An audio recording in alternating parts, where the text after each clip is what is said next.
Okay, thank you. And he'll pray for us after this. And for the food. Okay. 1. First, we want to acknowledge that no leader worth his salt can ever forget or ignore the contribution that this city and this region have made to our national greatness and progress on all fronts. 2, we also want to acknowledge that in this region, we do not imitate. We strive to be a model to others. 3, here, we don't shy away from wars that matter. We were family in the first liberation war that gave us independence. We were family in the second liberation war that gave us multi-party democracy and restored our rights and freedoms and gave us a new constitution. 4, but we have fears now. And that is the reason we are gathering here today. 5, we fear that the window is closing on these rights and freedoms we fought for. Kenya Kwanza is clamping down on our gains. 6, elections are beginning to count for nothing. The suffering of the people now count for nothing.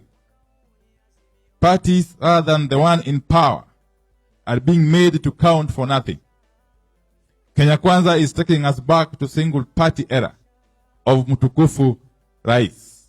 7, we are here to stop Kenya from being a laboratory for bad election practices that other Africans borrow.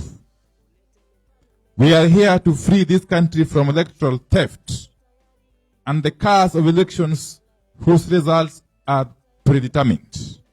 8, we are here to ring-fence multi-party democracy and ensure it is reversible.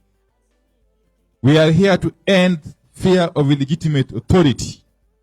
9, we are here to ensure Kenya is governed by men and women who understand and subscribe to the ideals of integrity and who are aware of the great trust and the great responsibilities required to run a nation.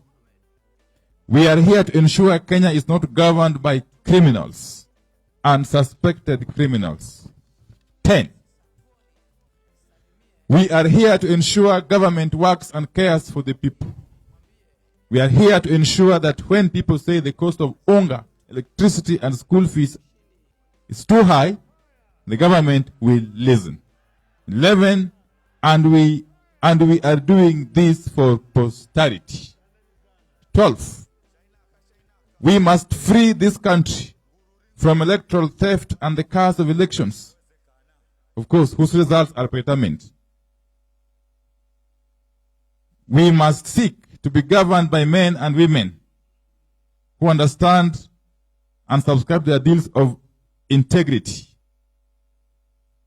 14, we know there is a vicious push for us to accept and move on.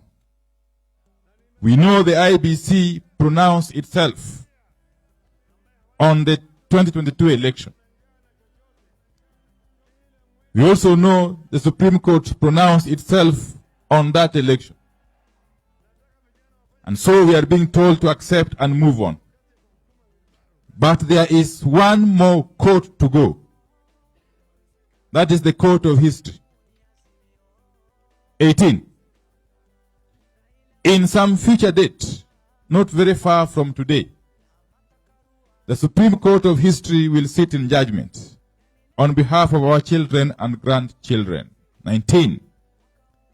That court will ask each one of us gathered here today, why did you not stand up when things were being turned upside down in your own country to subjugate your own people? 20. That Supreme Court of History will ask us, when the IEBC, the Supreme Court, Parliament, and the government were being made helpless through bribery and intimidation, why did you keep quiet? 21. That court of history will ask us, what happened to your courage? Why did you not resist when criminals were taking charge of your country? Why did you not speak out for your people when they could not afford food, school fees, medicine, and electricity? 22. That court of history will ask us, why did you not speak for your people when taxes weighed them down? What happened to your voice? What happened to your courage? 23. The court of history will ask us again, why did you not learn from the past and use it to inform the future of your nation? When they disregarded the people's vote, not once, not twice, not thrice, but many times, why did you let it keep happening? Why did you move on, knowing well that you did not accept or agree with what they were doing? 24. That court of history will ask us, I put it at your disposal, the men, women, and youth of integrity, willing to stand with you and who looked up to you, people of principle who looked for no personal or financial gain. Why did you not guide them to right the wrongs of the only country that God gave them? That court of history at number 25 will ask us, what happened to the ideals you held of serving the public good and the national interest? And finally, number 26, let each of us confront these questions now. And that is what we have chosen as the people to do in this gathering. Let's make votes count.